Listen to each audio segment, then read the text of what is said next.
Hi guys, welcome to Beybs Life in the US.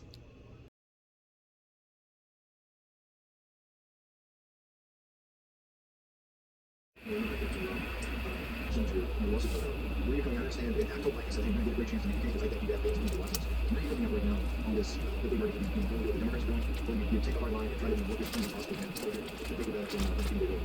Well, I'm really hard to get election day restored. We present us in election month. We vote for a month after 2 weeks before any outcome they desire. And that's not what our founding fathers envisioned when they fought for our right to choose our representation. So when we're getting election day, I understand people are saying, they say, well, we're in this rigged system, we got to operate the way they do. I think it's going to be really difficult for us to outmaneuver them because they're the ones who are printing the ballots. They've had access to a lot of people who are cheating on the ones who have access to the actual navigation in which to cheat it. So we can try to do what they're doing, but it's going to be very difficult. And that's why I'm pushing in force now.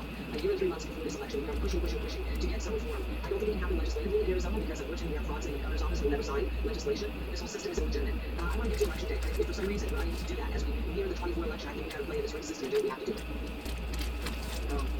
You guys, you look at some of those, they're not, between now and then, we have to get out and register every like-minded individual we can. You know, I was always surprised to hear as the campaign was moving down the line, I think to see people who said, I'm not registered to vote, can you help me register?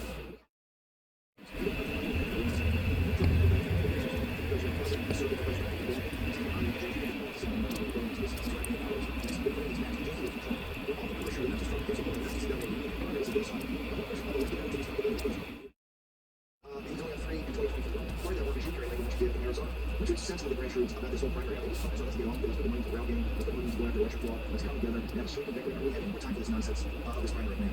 Yeah, we don't have time for it, but unfortunately this is the battle we have to fight right now. We've got the deep state unit party propping up some of these people who are trying to act like they're MAGA when they're not. They're not America first. They care about the donor class, not the people. President Trump is the one man in the race who represents we, the people. These others don't. And that's what it's about. I have been all over this country. I have been to blue states. I have been to red states. And I'm telling you, everywhere I go, people stop me and say, thank you for fighting. We're with you. We're with President Trump. I was just in Portland, Oregon. I wrapped my brain around this. I was in Portland, Oregon. I don't think anyone would look for that. I must have been stopped 15 times in the airport. In the airport alone. Thank you for what you're doing. Because we're so happy someone is still fighting. If we don't get our elections turned around, our country's gone. And you can take it from the people in Oregon. They're not all crazy anti-common sense folks there. Almost 1,000 people show up. Not only we plan this way out. The people of this country